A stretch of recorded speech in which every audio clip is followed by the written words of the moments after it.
I figured I might as well wear the bluest shirt that I have for this. Now, first and foremost, you might even be able to tell out the sound of my voice, I'm not exactly awake.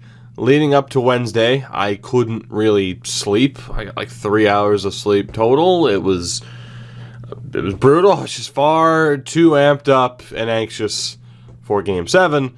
And now in the aftermath, as I first tried to start going to bed as the Blues were raising the cup, which would have been about 11:30 p.m. Eastern. It is now 3:51 a.m. I have been waking up every 30 minutes or so in a cold sweat and pretty heartbroken over this one. Now, I don't expect sympathy from the internet being a Boston fan. You know, I get it. I get it.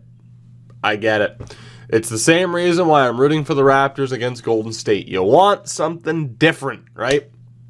Well, at the very least, while I don't truly believe that's an interesting way to look at it, it's like, oh, well, the Red Sox and Patriots won, so the Bruins win, and that's over. You know, that's overboard. Of course, I don't view it that way because, again, there is only one number one. Just fucking damn it. This is more painful than 2013. Whether or not that's recency bias and whether or not that feeling continues, we shall see. But yeah, this video will be ranty, it'll be rambling, and I am very overtired at this point, so this should be fun. Now, obviously, I have more to talk about when it comes to the Bruins side of things, so we will talk about your 2019 Stanley Cup champions, the St. Louis Blues. And as I said in the last video, had it not been the Bruins, I would have been rooting for the Blues, because how could you not, in a way, root for the story? I think the only way that you couldn't root for the story is if the Blues are either your team's biggest rival or you're playing them. They were dead last in the league at the start of the year, and they have a 25-year-old, essentially, rookie who, again, it's just fucking crazy to me. Now, he never had rights with the Bruins, but then he was loaned out to the Providence Bruins last year. A 25-year-old goaltender, Jordan Binnington, helps turn that team season around, not to mention Craig Berube being brought on, obviously, as the interim head coach. That label's being dropped pretty soon, don't you think? But for what they did to turn it around, to make it to the playoffs, to get to the Stanley Cup final for the first time since 1970, and to win in Game 7 on the road, winning 3 times in Boston. I mean, there are some things that I'm going to say about the Bruins here in a couple of minutes that might make it seem like I'm taking something away from the Blues. Again, I'm not. And even if you think that, who gives a shit? Because I can't take away the one thing from them that I wish I could, which is the goddamn Stanley Cup. It's 3:54 in the morning now. I'm going to assume that they're also still awake for different reasons other than myself and probably multiple members of the Boston Bruins. Yeah. They deserved it. They deserved it. You don't win a 7-game series in the Stanley Cup final if you don't deserve it. Now, again, it's still, even then, I was going to bring up officiating again. That's not to say that the Bruins get shafted. They didn't. It is a shame in a way, and this is all I'm saying, and you can read into this how you want. It is a little bit of a shame, of course, that, you know, people are going to complain about the refs regardless. But it's a bit of a shame, of course, that you're going to have, I mean, obviously you're going to have Stars fans, Blues fans, Bruins fans, you know, certain sections of them being like the refs. Of course, you know, they might have a point. It's a weird climax to this season. It's been a really weird season in the NHL. It's been a really weird season for hockey. And I don't know. It's weird to know that it's over. It was just a weird fucking road, a weird season. And obviously nothing arguably more strange about it than how the Blues made it, how the Blues won. And I give them all the credit in the world. You look at, again, just Jordan Binnington was my vote for the Conn Smythe. And again, I actually just watched Steve Dangle's video that he put out about 3:45 in the morning. So good job on that, Steve. Or at least I'm 14 minutes and 2 seconds through it before I decided, yeah, fuck it, let's just talk about this. Come on, chair, keep on squeaking. I agree with him when he said that Ryan O'Reilly was essentially given Finals MVP, and in baseball, you have Finals MVP and Playoff MVP. You have two different awards, because really they are two different things. Jordan Binnington was Playoff MVP. Ryan O'Reilly was arguably Finals MVP. I would have given it to Jordan Binnington for both, because the Blues are nowhere close if they don't have him. He managed to do what Ryan Miller a few years ago couldn't, when that Blues roster seemed primed to win. And that was an outright disaster when they got Ryan Miller, thinking, oh, this is the guy to push us over the edge. And then, unfortunately, it was the cliff and not over the line to the final. And then, of course, Jake Allen at times looks good, and then out of nowhere, here's Jordan Binnington. Was in the AHL last year, had very good numbers in the AHL. He gets a chance, and a few months later, look at what happens, man. It is an absolutely insane story, and again, I can't give them credit enough. I mean, obviously, I'm not too happy about it, but I can respect it, right? I can absolutely respect it. It's just... It is a damn shame, I tell you. For me, at least, as a Bruins fan. But it's like, I'm just thinking about that team and everything. The Blues team, of course. I mean, how upset am I as a hockey fan for Jay Bouwmeester to win a cup? I'm not really. It is kind of cool, that a player who plays for that long wins the cup. And, you look last year, Alex Ovechkin. That was really the only way. A lot of people were like, fuck, man, the story of Vegas winning in 1 year. How crazy is that? Oh, it didn't happen? Well, at least Ovi got a cup. Not quite on the same level, but hey, it is kind of cool to see a veteran like Jay Bouwmeester end up getting a Stanley Cup. But to see, the emergence of Ryan O'Reilly throughout the series, fucking thanks a lot, Buffalo, for that one. You fucking morons. I do blame the Buffalo Sabres quite handedly. Because, Jesus Christ, did they steal Ryan O'Reilly. And he is one of the biggest, if not the biggest, reasons as to why they won. And if you want to say, well, the Conn Smythe winner is the biggest reason why their team won, Ryan O'Reilly won the Conn Smythe. So, to the Blues, congrats. To the Blues fans that end up watching this video, enjoy it. Because I remember 2011 quite vividly. And that was off the back of, and this trend just seems to be there. Teams, are winning when they're not supposed to.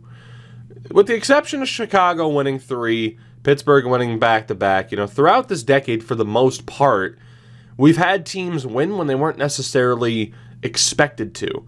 Chicago wins in 2010. No one really expected that, or at least not yet, I would think. Sure, Kane, Taves, Keith Seabrook, they're there. You still have Antiniemi in goal. It's like, I don't know about this. 2011, that Bruins team was great, but they were off the back of collapsing, losing, getting reverse swept by Philadelphia. I don't think anyone really expected them to win. Los Angeles, good team, but the Kings finally going to win a cup? Oh, shit, as it turns out they did. Of course, Chicago wins again, and the Kings win again, then Chicago wins again, and that pissed everybody off. And then, 2016, 17, Pittsburgh win 2 over. But then the other years of this decade, again, you have Washington finally winning when they're not supposed to, and St. Louis, for all the great teams they've had over the years, this is finally how they put it together. From being dead last, teammates fighting in practice, having to, nearly blowing it up and trading Pietrangelo and Tarasenko. Those rumors were there leading up towards, a little bit before the deadline into the new year. And that, okay, is this finally over? You go to Binnington, and they win a cup. For guys like Pat Maroon and Tyler Bozak, who are like, oh, I'm going to St. Louis to win a cup, they fucking did it, man. Fair play. I think, and I'm not saying that I've spent 9 minutes, doing this just so people get off my back. They fucking deserve the praise, but let's move on, shall we? Let's move on, because for as much, positive talk as there will be, of course, about the Blues, and rightfully so over the next few days, there will be just as much negative about the Bruins for God knows how long. I don't know where to start. Aside from, I guess, it's like, do you talk about the thing as a whole? Do you talk about just Game 7 in particular? I don't really know. I don't really know where to start with this team. I mean, I guess for Game 7, you start off so fucking strong. The Blues go 16 minutes in between shots. You have so many fucking chances, and you just can't bury them. And obviously it's a combination of some of those chances the players just didn't make the play, and when they did make the play, Jordan Binnington was there. There were times in this series where Binnington looked shaky. He looked shaky, at the very least in the first period of Game 7. And it was so weird to see, the Blues go from being the dominant forechecking team to, in Game 7, working, and, whether or not they chose to do this, it's how it played out. They were a counterattacking team. They were a counterpunching team. And holy shit, did it work out for them. But like I said, just a stark contrast between how dominant they've been on the forecheck at times to this, where in this first period, I mean, if you've never watched a hockey game before in your life, but you understand, I guess, the concept of a Game 7, you're like, how the fuck did this team win 3 games? Because the Bruins are just absolutely decimating them. And then Ryan O'Reilly scores on a deflection, which I don't... We'll talk about Tougie, trust me. Ryan O'Reilly scores on a deflection. Okay? That's a nightmare. Literally said on Twitter, nightmare scenario for that to happen. But you can overcome it. Until the Blues get a second goal. Again, on a counterattack. Brad Marchand, with the worst play of his career that didn't involve injuring somebody. And Alex Pietrangelo gets free rein to step in front and snipe it on Rask. If you put either goal on Tougie, you're a fucking idiot. But again, we'll talk about that in a moment. You can certainly put the second goal on Brad Marchand's shoulders. And we'll talk more about Brad Marchand soon. But that was it right there. Done. I was watching the game with my parents, with my dad in particular. My mom, not a big fan of crowds, but I talked about it. Had the Bruins won this, would have gone down to Boston with my dad, had myself a fun time. Instead, no. Instead, Blues fans will get to do that. I presume their parade will be on Saturday. Father's Day is on Sunday. Hell of an event. Hell of an occasion. But, I said right there, my mom's more of the eternal optimist, whereas my dad and I are extremely pessimistic. I fucking spiked, Gronk spiked a pillow, and I'm like, yep, that's it. Because I knew. No team has overcome a deficit, I believe, since the 94 Cup in Game 7.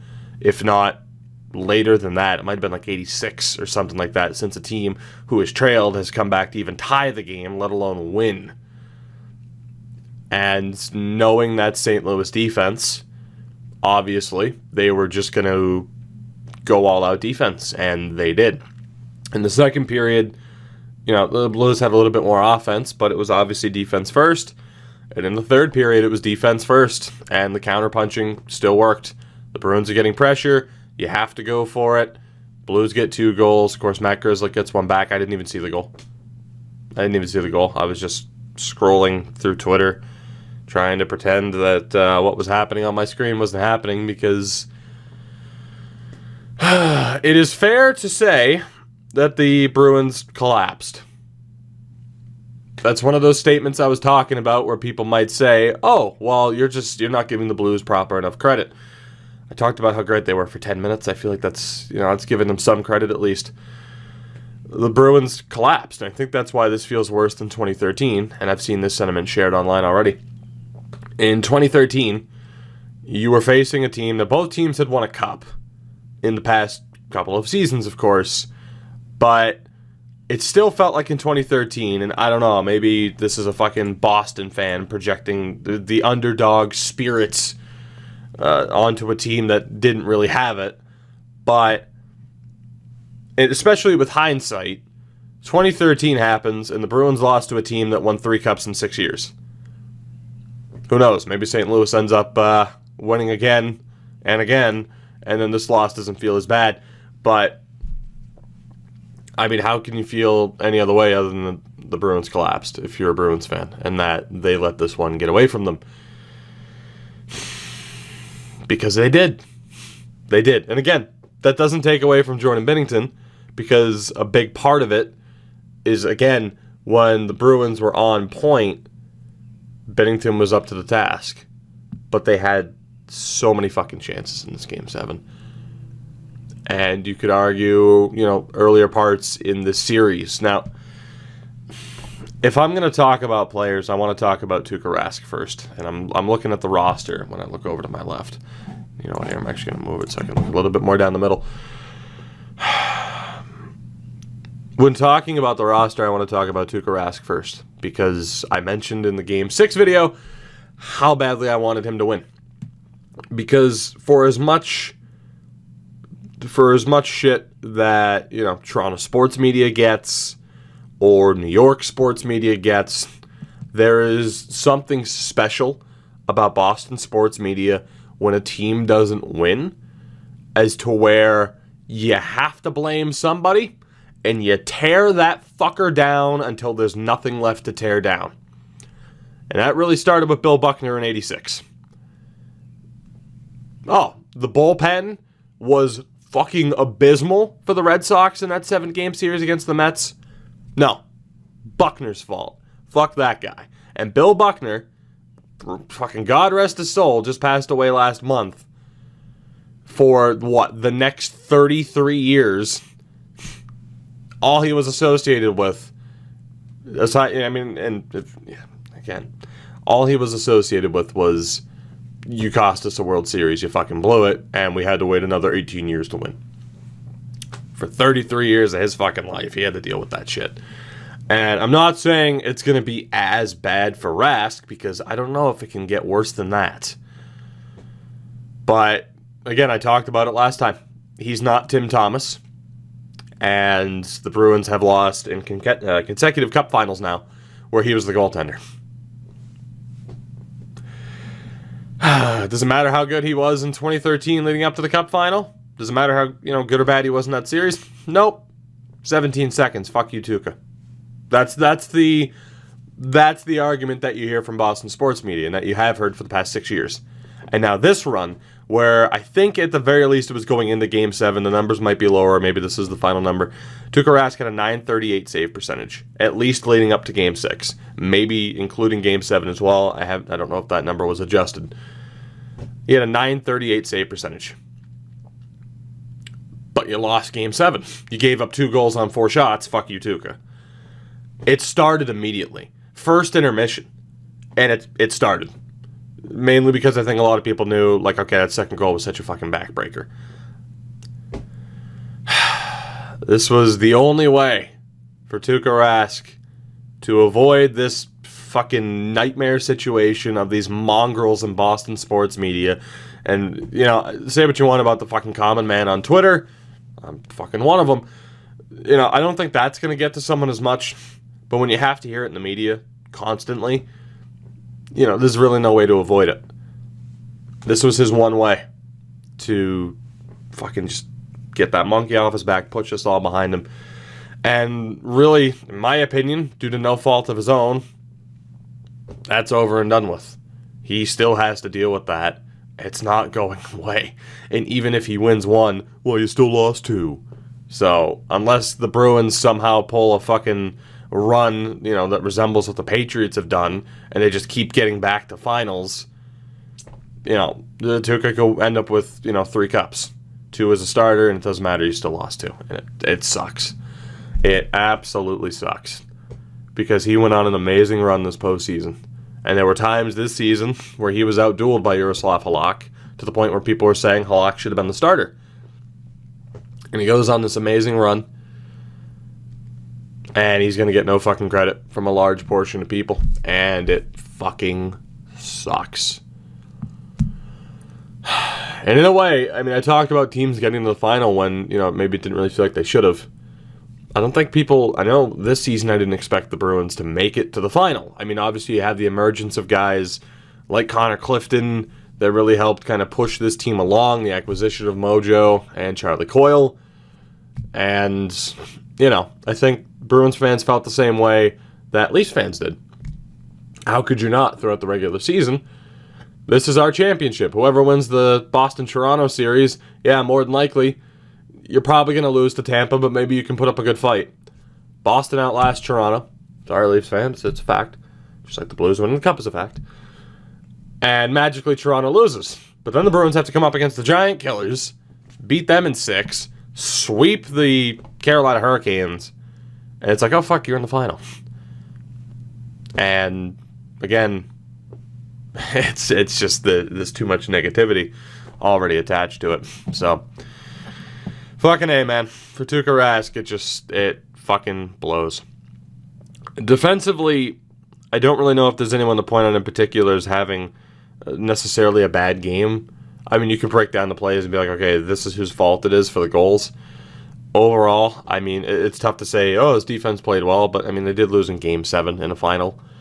But obviously, the continued emergence of Carlo, guys like Clifton, Matt Grzelcyk was back in the lineup, didn't look out of place, scored a goal.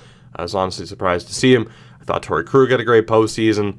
McAvoy, I mean, people will say was hit or miss, but I mean, I thought he was great. And then, of course, John Moore as well, stepping into the lineup. The big one to talk about here is Zdeno Chara. Plays through what has to be a broken jaw, and we'll be talking about injuries more here in a minute. Plays through what has to be a broken jaw at 42 years old, and this has to be his last chance. This had to have been his last shot, is the overwhelming thought, right? At least he has one, so it's not as tragic as, well, guess what, Zdeno, you're going onto that list. Top 5, probably, top 10 at the least, of greatest players of all time to never win a cup. Thankfully, it's not that situation. But, fuck's sake, it would have been nice to see him get another one. He has one more year. He signed an extension. Of course, people were debating if the Bruins if the Bruins win, does he retire? It's going to be interesting to see what happens and whether or not this does go down as his last opportunity. And speaking of the forwards, and really there's only 3 to talk about. The top line of Bergeron, Marchand, and David Pastrnak. Again, Tuukka Rask will shoulder the majority of the blame for this loss. But really, it's on the top line and Bruce Cassidy. It's on Bruce Cassidy because of his unwillingness to to shuffle up and shift things around. He stuck with that top line throughout the entire series, which was a mistake. A brutal, brutal mistake. He has been a tremendous coach to take over for Claude Julien, but he was outcoached by Craig Berube for this one reason alone, this gigantic act of stubbornness. He didn't change up that top line, and in a way, I don't blame him, because at times, I mean, Game 6 they were there, the 7-2 win they were there. It's hard to believe a team that won 7-2 at one point in the final fucking just lost in 7. But they showed moments, but still something had to change there, and it didn't, and that's on him. I can only hope, and I can't help but think, that at least 2 out of 3 people on that line are injured. David Pastrnak suffered an injury right around the deadline, or at least back in February. I can't help but think he was still hurt, because he was so un-David Pastrnak-like throughout this postseason. He has to be hurt. If not, it is one of the finest examples of somebody falling apart in the playoffs and in the finals in particular. He's 23 years old. Shit, I'm older than him. But, goddamn, man. Robert Thomas is 19. He just won a cup. 23-year-old players don't get the benefit of the doubt for it's your first cup run. No.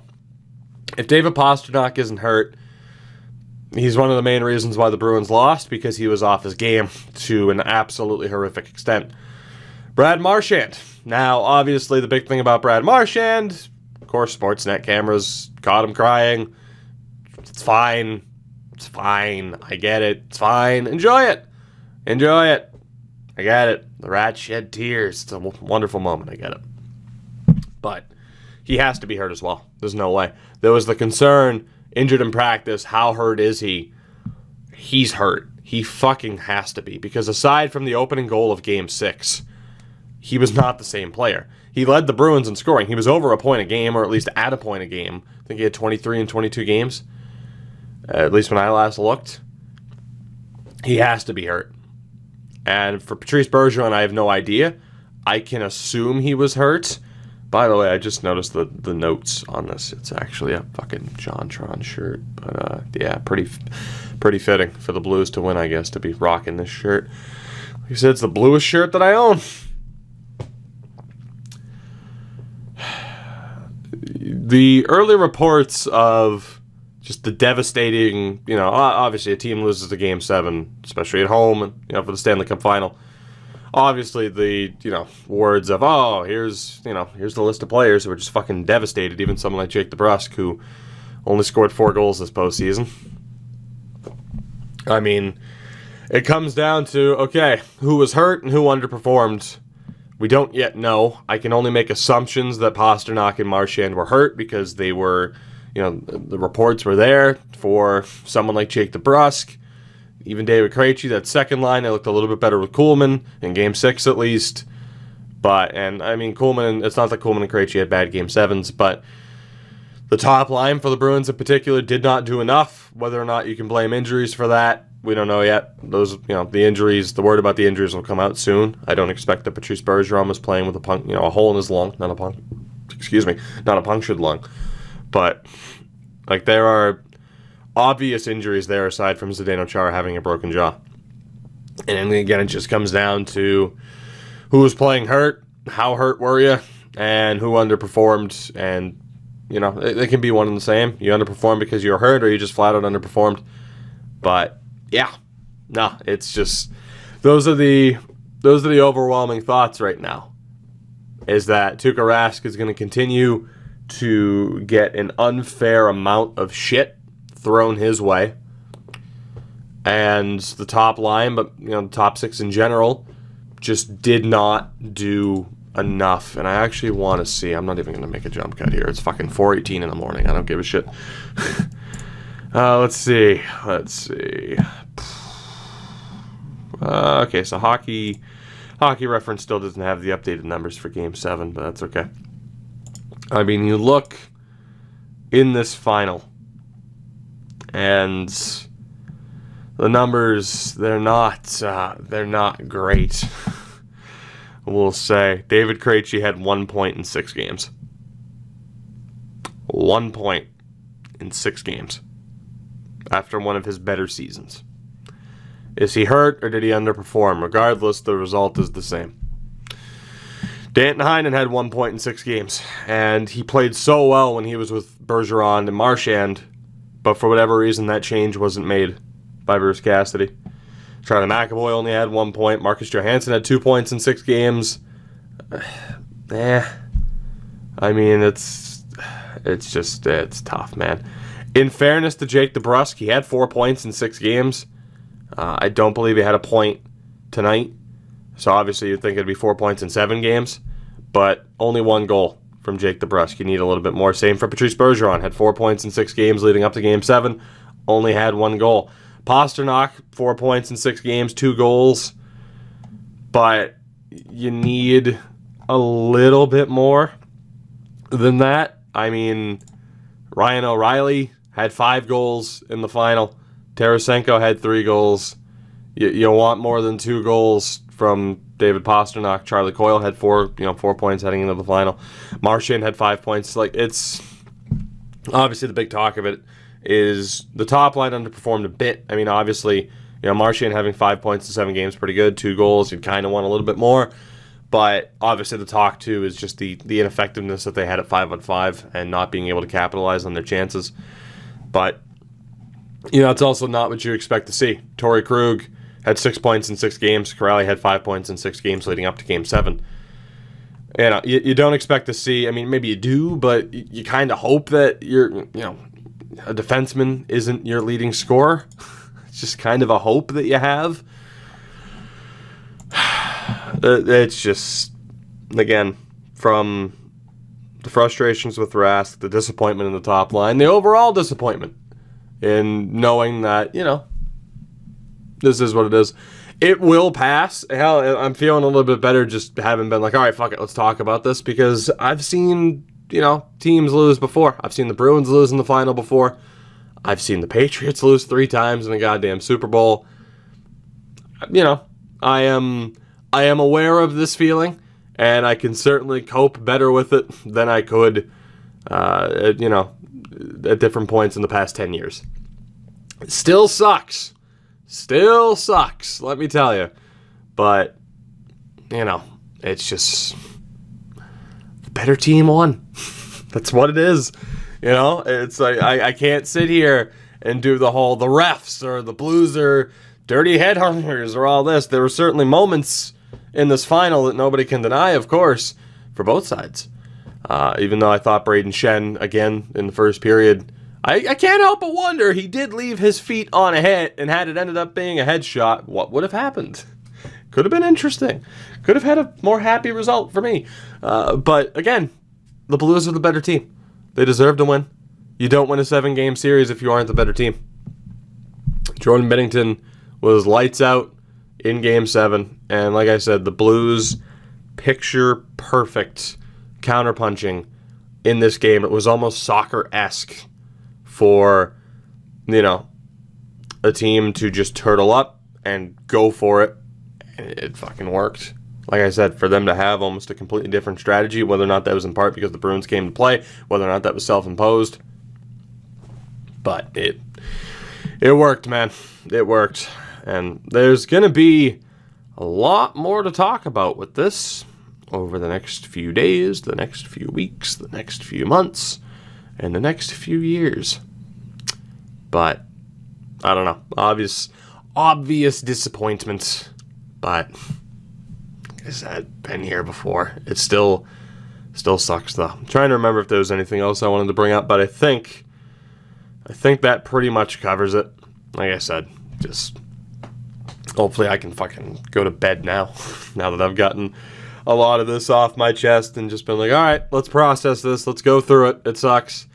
You don't want to believe that that you just watched your team fucking nearly get shut out on home ice in a Game 7. God, so I don't exactly know how Canucks fans feel. I had to do it. Brent, that's for you. Fucking X-Tech celebrating like his team just won the goddamn cup. Anyway, we will call it. We will call it for now. At the very, very least. Like, it doesn't help. It doesn't help. Again, Patriots fan, Red Sox fan, Liverpool fan, whole lot of success, but the number 1 didn't win. So obviously it hurts a lot. But I don't know, man. For the Bruins, again, I am intrigued to know just how hurt you may be, because it might let some of you off the hook. To Boston sports media, go fuck yourselves for what you have already done and what you will continue to do towards Tuukka Rask. And to the St. Louis Blues, congrats again. I remember the feeling oh so well from 2011, and it is the greatest goddamn feeling in the world to see your team win a cup when, you at times thought, okay, this might not happen. Yeah, we got some damn good players, but this might not ever happen. We've had to reshuffle the deck chairs a little bit, and maybe a little bit more than that over the past couple of years. This might not happen. When it finally does, one hell of a feeling. And I can only now look forward to the draft, to free agency, and all the fun that is included there. It's going to be a long wait until October. Hockey season is done, which I think is the biggest tragedy of them all. Thank you guys for watching this over half an hour rant at 4 a.m. I could keep ranting and rambling, and don't worry, I'm sure you'll hear plenty more from me, because obviously I'm going to be asked about this a lot in the upcoming days. But I'm just looking over at my Bergeron jersey that I put right back up on the hook inside the closet door. Until next time, old friend. Won't be seeing you for a while. Thank you guys for watching, especially for any of you that have been, watching these recap videos, and it's like, oh, it's not NHL. I'm not watching it. For those of you that check out the other stuff that I do appreciate it greatly. I will be. It's funny. The dog's looking at me the same way. What, do you want to go for a very depressing walk? I'm sure you do. At 4 in the morning, 4:30. I got nothing else to do, so fuck it. Why not? Thank you guys for watching. Again, for Bruins fans, we're just going to have to suffer for a bit, aren't we? We'll see what the team looks like next year. The future isn't overly negative. I mean, obviously, for this team moving forward, there are some pieces there. What happens with Zdeno Chara? He's scheduled to come back next year, but who the hell knows? That could change. Probably not, because the Bruins would be forced to pay him because he's over 35. Hold your horses, man. For David Backes, shut it. For David Backes, it sucks. I think that's something that was lost because he hasn't played the last few games. David Backes falls short at the hands of his old team, which is just tragic. And I mean, again, the window isn't shut. The Bruins have some good players coming up. They have some younger players that are already on the team now. Bergeron and Krejci are 33, Marchand's 31, Tuukka Rask's 32. That window is not shut, but obviously the feeling is, okay, they avoided Tampa. They had to go through Toronto, which is a tough task. And, fucking for all we know, it's going to be the same thing again next April, Leafs fans, and I'll see you then. More than likely it will be. But obviously for the Bruins and Leafs, really all three teams in the Atlantic from this year have very interesting off seasons coming up. So who knows how that, will shuffle things up. But, the thought of, okay, the Bruins had to go through the Leafs, had to go through Columbus, and, Carolina in the conference final, which no disrespect to Carolina, but you're not exactly Tampa. You're not exactly the defending champions in Washington who you beat. There were scarier teams that the Bruins could have come up against in that conference final. That's just a fact. That's not shitting on Carolina, but your weaknesses were your weaknesses, and goaltending mainly. Again, it feels like one that got away, and one that they should have had. But instead, we get the great story of the St. Louis Blues winning. I'm going to call it because my dog is annoying me. I will see you guys soon.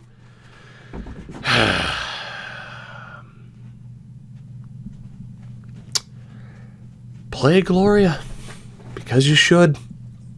Because you should.